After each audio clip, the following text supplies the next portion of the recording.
Welcome to The Explainer. Today, we're getting into the nitty-gritty of discovery in the Federal Court of Australia. If you're prepping for the bar exams, you're going to want to listen closely.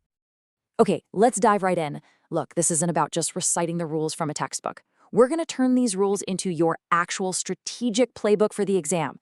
We're going to focus on exactly what you need to remember, the rules you absolutely have to cite, and how to use these concepts when a discovery question lands right in front of you.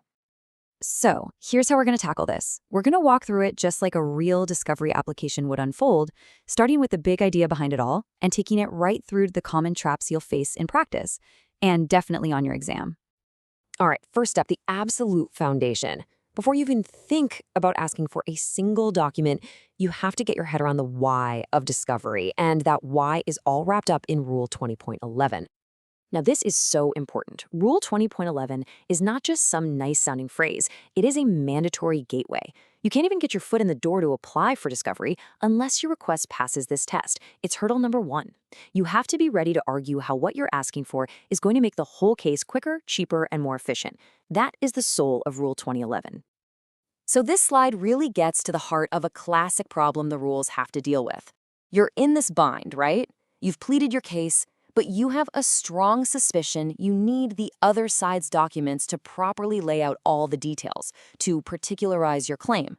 But they turn around and say, hang on, we can't just give you a mountain of documents until you tell us the specific case we have to meet. It's a real chicken or the egg situation, so who blinks first?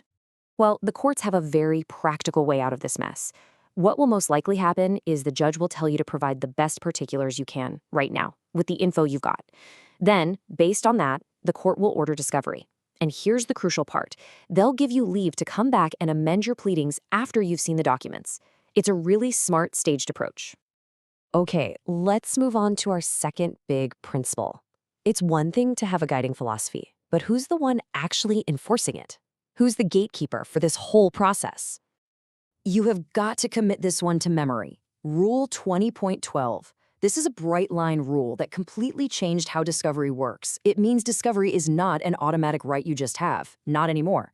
The court is in the driver's seat, and Subrule 20.12(1) is crystal clear. You are not to give discovery unless a court has specifically ordered it. This is the main tool the court uses to manage costs and stop things from getting out of hand, and it all happens under Rule 20.12. And this table just lays it all out beautifully. It shows you exactly where discovery fits in your overall toolkit for getting documents. You can see discovery, under Part 20, needs that court order.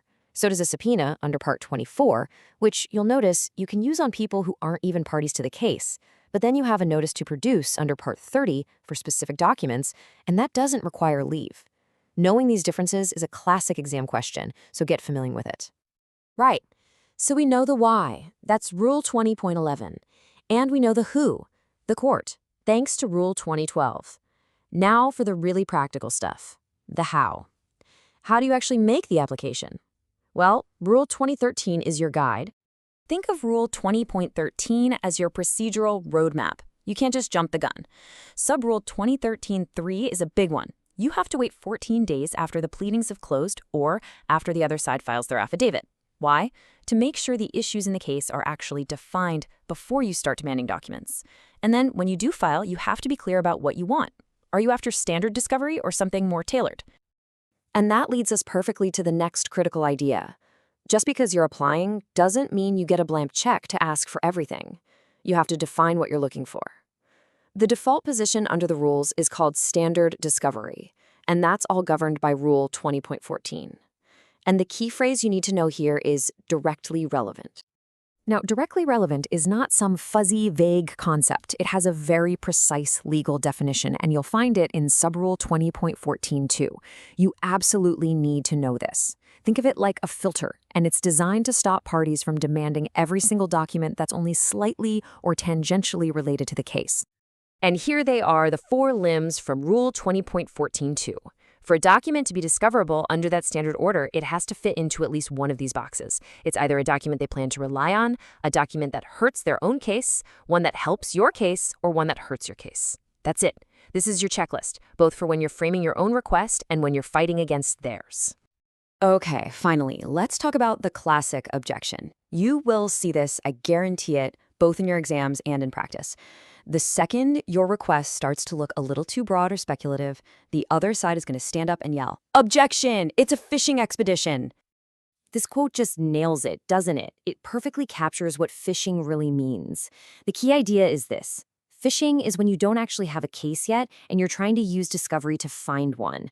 You're not looking for evidence to support the allegations you've already made. You're just dragging a giant net through the water, hoping you catch something useful. So that classic definition is pretty clear.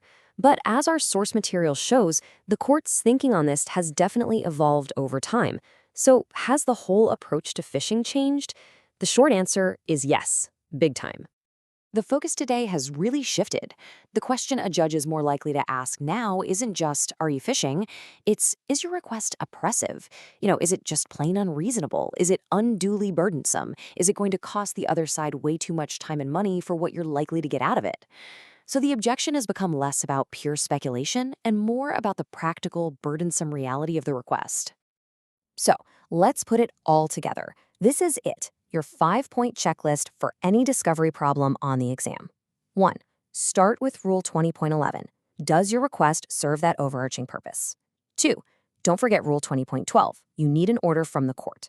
3. Follow the steps in Rule 20.13 to the letter. 4. Define your scope. Is it directly relevant? And 5. Make sure your request isn't oppressive. You master these 5 points, and you'll be in great shape. And that's our deep dive into the fundamentals of federal court discovery. So to leave you with one final thought, the next time you're looking at a problem question, what's the very first category of documents you would ask for? And more importantly, how are you going to frame that argument under Rule 20.11 to convince a judge that it is absolutely necessary for a just, quick, and efficient resolution? That right there, that's the key to mastering discovery.